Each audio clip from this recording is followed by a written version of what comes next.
Hello guys, I am Neetu Nigam and welcome to my channel Success with Nigam Institute।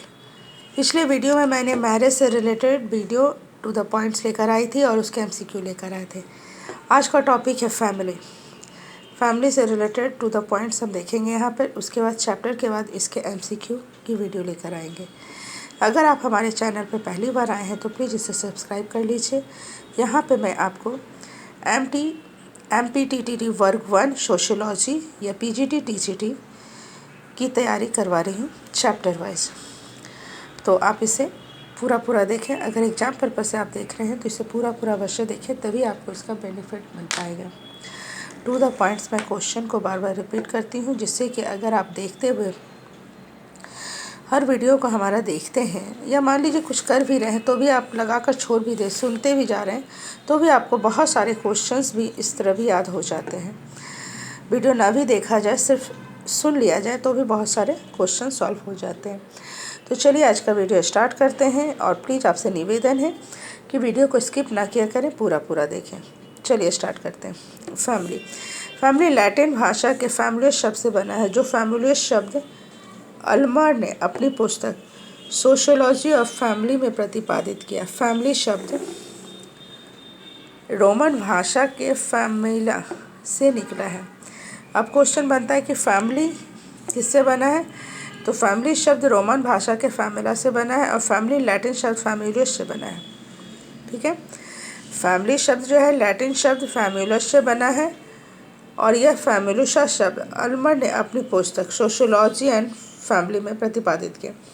Sociology और family किसकी पुस्तक है? अल्मर की पुस्तक है। कुछ बीच में धुंधला हो जा रहा है, उसको मैं सही कर दे रही हूँ। फैमिली शब्द एक ऐसी समिति संस्था है जहाँ पे पति पत्नी एक निवास में बच्चों सहित या बच्चों रहित रहते हैं। मॉर्डॉक ने अपनी पुस्तक सोशल स्ट्रक्चर 1949 में 250 समाजों का अध्ययन करके पाया कि कोई भी ऐसा समाज नहीं है जहाँ की परिवार नहीं पाया जाता है। तो क्वेश्चन बनता है, मॉर्डॉक ने कितनों समाजों का अध्ययन किया है? 250 समाजों का। सोशल स्ट्रक्चर किसकी पुस्तक है? मॉर्डॉक की पुस्तक है। इसलिए इसकी महत्व की चर्चा करते हुए मैकाइवर एंड पेज ने भी कहा है कि संकट काल में व्यक्ति देश के लिए युद्ध करता और शहीद हो जाता है, लेकिन परिवार के लिए तो जीवन पर्यंत संघर्ष परिश्रम करता रहता है। अब हम देखेंगे परिवार की परिभाषा। गिलबर्ट के अनुसार साधारणतः परिवार में एक स्त्री एक पुरुष का एक से अधिक बच्चों के साथ रहना स्थायी संबंध कहलाता है। बर्गस एंड बर्गस ने परिवार ऐसे व्यक्तियों का समूह है जो विवाह, रक्त अथवा गोद लेने के संबंधों द्वारा एक दूसरे से बंधे रहते हैं और गृहस्थ का निर्माण करते हैं। ये कुछ समाजशास्त्री हैं जिन्होंने परिवार की परिभाषा दी है और इसे आपको याद रखना है।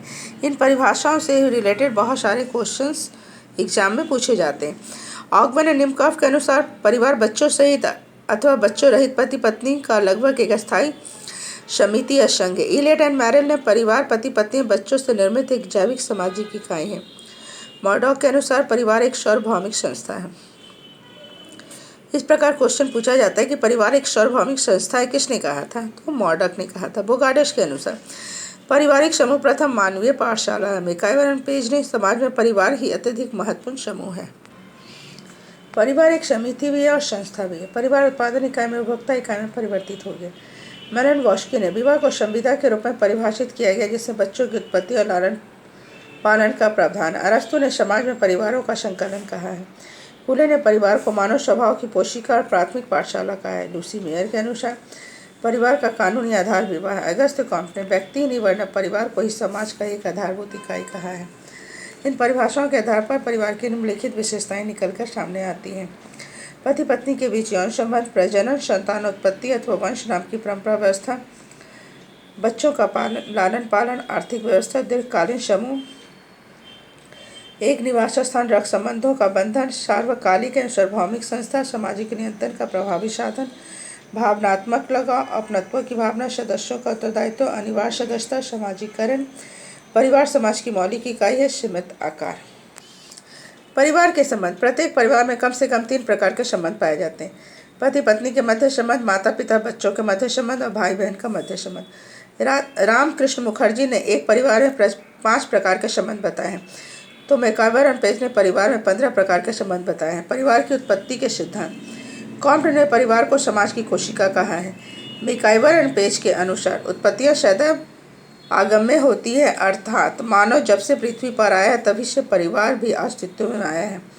क्वेश्चन पूछा जा सकता है, मानव जब से आया है पृथ्वी पर तभी से परिवार भी अस्तित्व में आया है, किसका मानना है? मिकाइवर एवं पेज का मानना है। परिवार की उत्पत्ति के संबंध में समाजशास्त्रियों और मनोवैज्ञानिकों ने काफ़ी मतभेद है। परिवार की उत्पत्ति के संबंध में प्रतिपादित प्रमुख सिद्धांत निम्नलिखित है। शास्त्रीय सिद्धांत, यौन साम्यवाद का सिद्धांत, एक विवाही सिद्धांत, मातृत्व सिद्धांत, प्रगतिवादी सिद्धांत, आर्थिक सिद्धांत और उद्विकासीय सिद्धांत। कितना सिद्धांत परिवार के लिए महत्वपूर्ण माना जाता है? चलिए इन सब में हम देख लेते हैं कौन कौन से सिद्धांत। पहला है हमारा शास्त्रीय सिद्धांत। इस सिद्धांत के प्रतिपादक प्लेटो और अरस्तु है। क्वेश्चन बनता है शास्त्रीय सिद्धांत के प्रतिपादक कौन है? तो प्लेटो और अरस्तु हैं। यह सिद्धांत परिवार की उत्पत्ति में मनुष्यों को महत्वपूर्ण भूमिका प्रदान करता है। इस सिद्धांत के अनुसार परिवार का प्रारंभिक रूप मातृसत्तात्मक था और इस सिद्धांत को 1861 में हेनरी मैन ने आगे बढ़ाया। अब इससे क्वेश्चन बनता है कि शास्त्रीय सिद्धांत के प्रवर्तक कौन थे या प्रतिपादक कौन थे? तो प्लेटो और अरस्तु ने। यह किस प्रकार का परिवार का आरंभिक स्वरूप इस सिद्धांत के अनुसार क्या था? तो पितृसत्तात्मक था परिवार का आरंभिक स्वरूप। यौन साम्यवाद का सिद्धांत, इस सिद्धांत के प्रतिपादक मॉर्गन, फ्रेजर, बिफॉल्ट एंड लोबक थे। ये क्वेश्चन बनता है, मॉर्गन, फ्रेजर, बिफॉल्ट एंड लोबक इस यौन साम्यवाद सिद्धांत के प्रवर्तक थे। इन लोगों की मान्यता थी कि प्रारंभ में किसी भी प्रकार का परिवार रूपी संस्था नहीं पाई जाती थी। यौन संबंधों को किसी भी प्रकार का नियंत्रण नहीं था। कोई भी पुरुष किसी भी स्त्री के साथ यौन संबंध स्थापित कर सकता था। इस अवस्था को उन्होंने यौन साम्यवाद या कामाचार की अवस्था भी कहा है। एक विवाहित सिद्धांत, इसके प्रतिपादक में वेस्टरमार्क ने अपनी पुस्तक में किया है। वेस्टरमार्क का कहना है कि एक विवाह परिवार की प्रथा ही आदि परंपरा रही और अन्य विवाहों जैसे बहुपत्नी परिवार रोगों की भांति बाद में आया। वेस्टरमार्क के अनुसार कई प्रकार की छोटी चिड़िया, छोटी पूंछ वाले बंदर, गोराइले आदि भी एक विवाह की प्रथा में ही पाई जाती हैं। तो मनुष्य हमेशा से विचारशील प्राणी रहा, इसलिए उसे शुरू से ही एक विवाहित सिद्धांत को मान्यता दी है।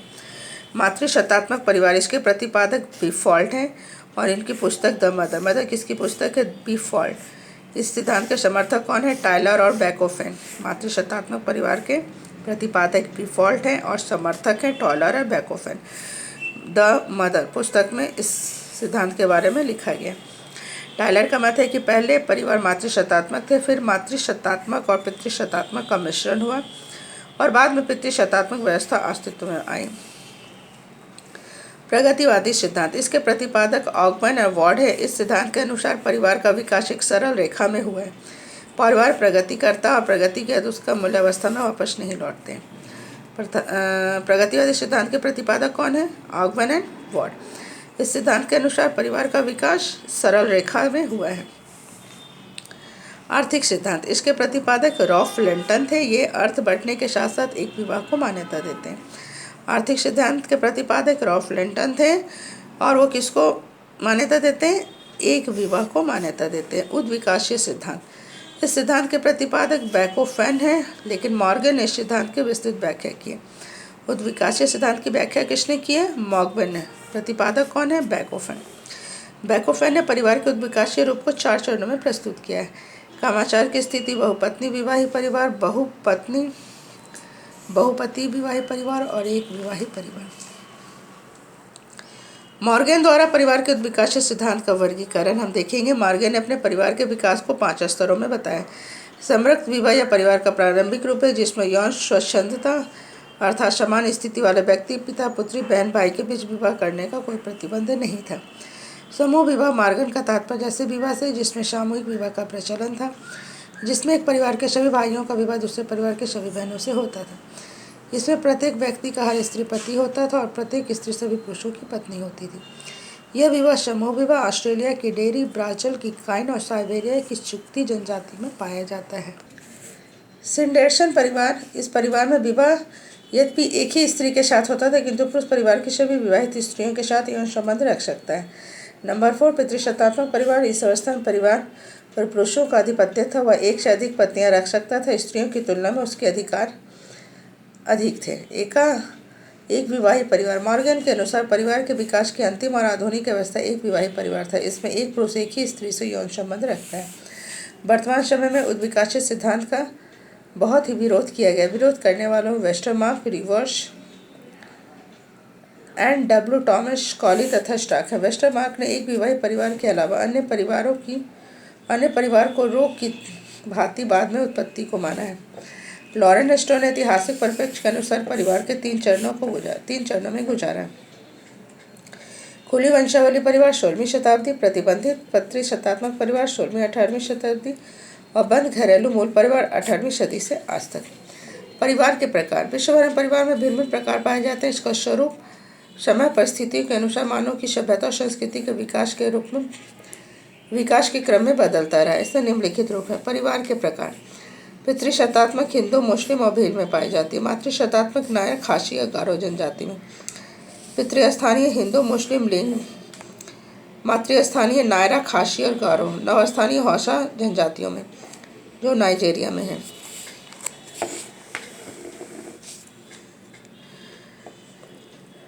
और मातृस्थानीय नायर, खासी, नारो।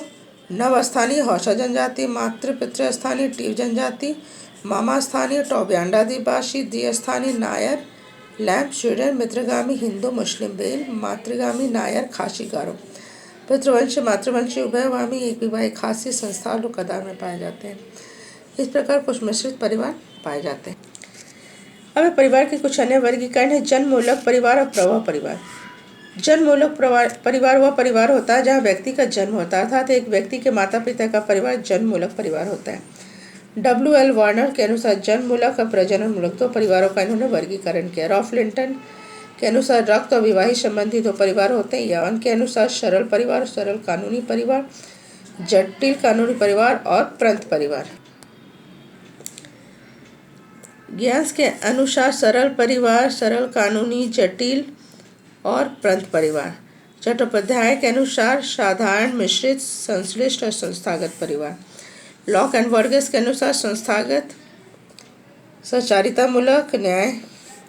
जिमरमैन के अनुसार न्यायधारी और आणविक एन घरेलू परिवार। मॉर्डॉक के अनुसार स्वतंत्रतामूलक, मिश्रित। AR देसाई के अनुसार पीढ़ीगत संबंध के आधार पर। विलियम रॉस के अनुसार बड़ा संयुक्त, लघु संयुक्त, एकांकी संयुक्त और एकांकी परिवार। मैकाइवर के अनुसार स्थायी और अस्थायी परिवार। मॉन्फोर्ट के अनुसार ग्रामीण और नगरीय परिवार। डेविस के अनुसार रूढ़िवादी और आधुनिक परिवार। एस.के. राय के अनुसार कृषक और औद्योगिक परिवार पाए जाते हैं। 1951 में सदस्यों की संख्या के आधार पर परिवार को 4 भागों में बांटा गया।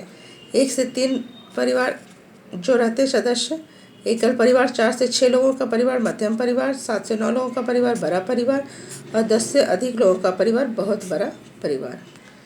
परिवार के प्रकार है कि आज कोई भी ऐसा संगठन नहीं बना है जो परिवार का स्थान ले सके। परिवार के विभिन्न कार्यों के फलस्वरूप मानव समाज सभ्यता के शिखर पर पहुंच चुका है। यही कारण है कि परिवार के द्वारा अनेक प्रकार के कार्य किए जाते हैं। जैविक, शारीरिक, आर्थिक, सामाजिक, सांस्कृतिक, मनोवैज्ञानिक, धार्मिक, मानव अनुभवास्था, मनोरंजनात्मक, शैक्षणिक कार्य, ये सारे कार्य जो है आपके परिवार में किए जाते हैं। जैविक कार्य, यौन इच्छाओं की पूर्ति, संतान उत्पत्ति, प्रजाति की निरंतरता। शारीरिक कार्य, शरीर की रक्षा, बच्चों का पालन पोषण, भोजन का प्रबंध, निवास स्थान, वस्तु की व्यवस्था। आर्थिक कार्य के अंतर्गत उत्तराधिकार का निर्धारण, श्रम विभाजन, आय और संपत्ति का प्रबंध। सामाजिक कार्य, समाजीकरण, सामाजिक नियंत्रण और पदों का निर्धारण।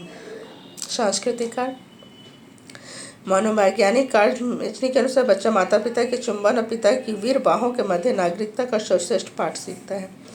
ये क्वेश्चंस बनते हैं। ये शब्द किसने कहा है? तो मेजनी के अनुसार कहा गया।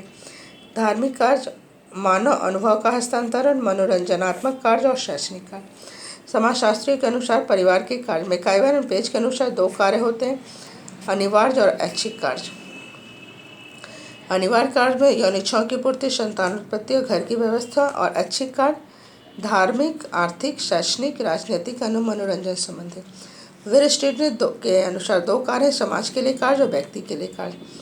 पार्सन्स के अनुसार निम्न 2 कार्य है, प्राथमिक सामाजिकरण और व्यक्तित्व निर्माण। किंग्सले डेविड्स के अनुसार निम्न कार्य है प्रजनन, भरण पोषण, सामाजिक संस्तरण, सामाजिकरण।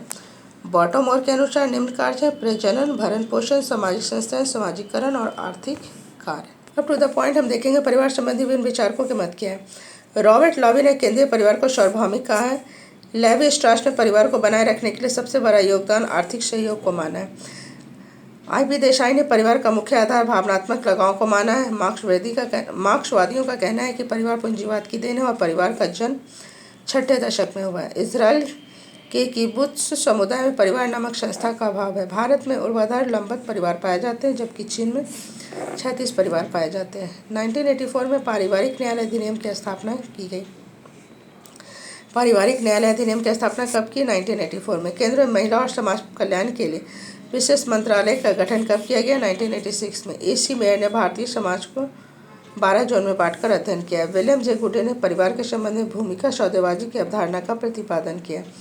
एकांतिक नाभिक परिवार की अवधारणा पार्सन्स ने की है। डेविड कपूर ने परिवार को शोषणकारी समाज में एक वैचारिक अनुकूलन करने वाली संस्था माना है। मातृक वंचना जॉन लॉवी के अनुसार पितृस्थानीय परिवार मॉर्डॉक के अनुसार है।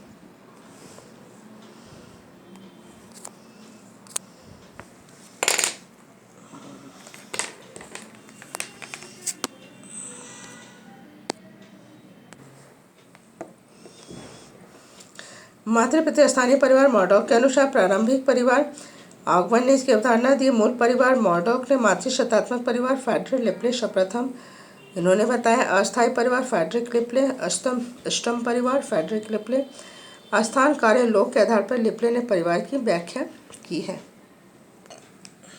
संयुक्त परिवार। भारतीय परिवार का अर्थ संयुक्त परिवार से। सबसे पहले भारतीय समाज में संयुक्त परिवार है तभी से रहे, इसलिए मैक्स मुलर ने संयुक्त परिवार को आदि परंपरा कहा है। मैक्स मुलर ने कौन से परिवार को आदि परंपरा कहा है? तो संयुक्त परिवार को। संयुक्त परिवार ऐसे व्यक्तियों का समूह है जो एक ही घर में रहकर एक ही रसोई में भोजन करते हैं। ऐसे व्यक्तियों का समूह जो एक ही घर में रहकर एक ही रसोई में भोजन करते हैं, एक माझी संपत्ति रखते हैं और आपस में मिलकर एक पूजा में भाग लेते हैं। आपस में पारंपरिक अधिकारों कर्तव्य द्वारा एक दूसरे से बंधे रहते हैं। इसमें ज़्यादातर 3 या 4 पीढ़ी के लोग एक साथ रहते हैं। ये कुछ संयुक्त परिवार की विशेषताएं हैं। सामान्य निवास स्थान, सामान्य रसोईघर, सामान्य पूजा संपत्ति, रक्त संबंधों में संबंध, बड़ा आकार, अधिकारों कर्तव्यों की व्यवस्था, सहयोगी व्यवस्था। परिवार में कर्ता का मुख्य स्थान होता है। तुलनात्मक स्थायित्व, सभी सदस्यों का एक साथ समान भाव, सदस्यों में एक निश्चित संस्करण, सबसे प्रमुख स्थान कर्ता, कर्ता की पत्नी, कर्ता का भाई, कर्ता का बड़ा पुत्र और सबसे निम्न स्थान विधवा स्त्री का होता है। संयुक्त परिवार के लाभ। आर्थिक लाभ ये है खर्च का बचाव, पारिवारिक धन का समान वितरण, भूखंडों को रोकना। सामाजिक कार्य, सामाजिक बीमा, वृद्धों विधवाओं अनाथों का आश्रय स्थान, बच्चों का पालन पोषण, व्यक्तिवादिता पर रोक, मनोरंजन का उत्तम स्थान, परंपराओं का उत्तम स्थान, बड़े बूढ़ों को उपदेश निर्देश। सामाजिक कार्य में ये हो गया परंपराओं, बड़े बूढ़ों को उपदेश निर्देश। अब हम देख रहे हैं संयुक्त परिवार के लाभ हो गए। सामाजिक कार्य। राष्ट्रीय लाभ यह है राष्ट्रीय एकता को प्रोत्साहन मिलता है, देश सेवा का अवसर, आर्थिक उन्नति को निश्चित करना, श्रम विभाजन, बचत, संस्कृति की रक्षा, विश्राम के लिए अवसर। समाजवाद। हेनरी मैन के अनुसार संयुक्त परिवार एक निगम की भांति होता है जिसका न्यासधारी पिता होता है। संयुक्त परिवार में प्रत्येक परिवार सामर्थ्य अनुसार कार्य करते हैं। इस प्रकार समाजवादी आदर्श को साकार करते हैं। ये भी क्वेश्चन हो सकता है कि संयुक्त परिवार किस प्रकार के आदर्श को साकार करता है? तो समाजवादी आदर्श को साकार करता है। निकम्मों का घर हो जाता है, व्यक्तित्व के विकास में बाधक हो जाते हैं, स्त्रियों की दुर्दशा हो जाती है, कला का ज्ञान, अधिक संतानोत्पत्ति, कुशलता में बाधक, गतिशीलता में कमी, गोपनीय स्थान का अभाव होता है, कर्ता की स्वचारिता रहती है और सामाजिक समस्याओं पर रोक। सामाजिक विघटन के कारक हैं औद्योगिकरण, नगरीकरण, मुद्रा का प्रयोग, संचार यातायात के साधनों का विकास, कृषि और ग्रामीण उद्योगों का ह्रास, नए सामाजिक कानून, पश्चिमी शिक्षा, संस्कृति और विचारधाराओं का प्रभाव। समाजशास्त्रियों के अनुसार विघटन के कारण है मावरर के अनुसार आर्थिक, सांस्कृतिक, स्वाभाविक और स्नेह यौन संबंध संयुक्त परिवार के विघटन के प्रमुख कारण है। बर्गस ने 6 कारण बताए हैं: आर्थिक, सांस्कृतिक, स्वाभाविक, स्नेह संबंधी, स्वास्थ्य संबंधी और मानवीय आदत। इलियट एंड मैरेल के अनुसार समाज की संरचना में परिवर्तन, परिवार के कार्यों में परिवर्तन और व्यक्तित्वों तथा सामाजिक तनाव। R.K. सक्सेना के अनुसार आर्थिक शक्तियाँ, भावनात्मक शक्तियाँ और नया सामाजिक कानून। देवानंद और थॉमस के अनुसार नवीन विचार, नवीन सामाजिक संरचना, नवीन अनुवस्थीय पुरस्कार और दंड देना। कपारिया के अनुसार विघटन के अनेक कारण हैं, नवीन न्याय व्यवस्था, यातायात के नवीन साधन, औद्योगिकरण, शिक्षा के प्रसार और परिवर्तित मनोवृत्तियाँ। मिताक्षरा क्या होता है? इसके प्रतिपादक ज्ञानेश्वर है। यह नियम पश्चिम बंग और असम को छोड़कर संपूर्ण भारत में पाया जाता है। इस प्रकार के परिवार की निम्नलिखित विशेषताएं होती हैं। पुत्र को जन्म से पिता की संपत्ति का अधिकार प्राप्त हो जाता है। स्त्रियों को संपत्ति में कोई अधिकार नहीं मिलता है। एक व्यक्ति की मृत्यु होने पर यदि पुत्र, नाती या पौत्र नहीं है तो उसकी संपत्ति भाइयों में बढ़ जाती है। पुत्र पिता के जीवित रहते हुए भी अपने हिस्सों की कभी भी मांग नहीं कर सकता है। संपत्ति पर पिता का अधिकार होता है और विशेष ऋणों और धार्मिक कार्यों के लिए संयुक्त संपत्ति को बेच सकता है। दायां भाग, इसके प्रतिपादक जीतू वाहन है। क्वेश्चन आता है कि मिताक्षरा के प्रतिपादक कौन है? तो ज्ञानेश्वर और दाएं भाग के प्रतिपादक जीतू वाहन है। इस प्रकार का परिचालन पश्चिम बंग और असम के परिवारों में पाया जाता है। इसकी निम्नलिखित विशेषताएं। पिता के मरने के बाद ही पुत्र संपत्ति के बंटवारे की मांग कर सकता है। पिता संपत्ति का निरंकुश अधिकारी होता है। यह अपनी संपत्ति को मनमाने ढंग से खर्च कर सकता है। पिता के मरने पर पुत्र न होने पर संपत्ति उसकी पत्नी को मिलती है। इसमें पुरुष के साथ साथ स्त्रियां भी संपत्ति की उत्तराधिकारी होती हैं। सन 1956 में हिंदू उत्तराधिकारी अधिनियम का भेद समाप्त कर सारे देश में एक जैसी व्यवस्था लागू करता है। यह पुरुष और स्त्री को संपत्ति में समान अधिकार देता है। क्वेश्चन आता है, हिंदू उत्तराधिकारी अधिनियम कब लागू हुआ? तो 1956। संयुक्त परिवार के विभिन्न नाम, उनकी जनजातियाँ। थारवाड़ में नायर, ओक्का, नमनक्सी, कुर और खासी, भतारी, गारो। अब यह आ जाता है, नायरों में एकल परिवार को तापची कहते हैं। नायरों में विधवा सदस्यों को संपत्ति का प्रबंधक होता है, इसलिए उसे कर्णावार कहा जाता है। स्टीवर्ट एंड ग्लिन ने एकल और संयुक्त परिवार के अंतर को चित्र द्वारा स्पष्ट किया है। पितृवंशीय वंशानुक्रम का प्रयोग सर्वप्रथम रोम वालों ने किया था। यूनिसेफ द्वारा भारत में परिवार कल्याण पर ज़्यादा खर्च किया जाता है। यूनिसेफ के द्वारा भारत में परिवार कल्याण पर ज़्यादा खर्च किया जाता है। एन अरेस्टेड फैमिली एंड पर संतानोत्पत्ति को जानबूझकर रोक दिया जाता है। फिलिस्टियनिक फैमिली, ऐसे परिवार बच्चों पर केंद्रित होते हैं। क्विज्म, आर्थिक रूप से समान परिवारों को क्विज्म कहा जाता है। दीवा प्रभारी परिवार, पश्चिमी देशों में कामकाजी महिलाओं के बच्चों को देखने के लिए ये दीवा प्रभारी परिवार होते हैं। इस प्रकार ये चित्र जो है बनाए गए हैं। आदिम मूल परिवार और औद्योगिक मूल परिवार। कैलेंटाइन ने चित्र के माध्यम से परिवार के बारे में समझाया है। तो किसने समझाया? कैलेंटाइन ने। तो आज के लिए इतना ही। आई होप आपको ये वीडियो पसंद आया हो। परिवार से MCQ नेक्स्ट वीडियो में मैं लेकर आऊँगी और आपसे निवेदन है प्लीज़ वीडियो को पूरा देखें, तभी बहुत सारे क्वेश्चंस आप सॉल्व कर पाएंगे। Thank you, bye.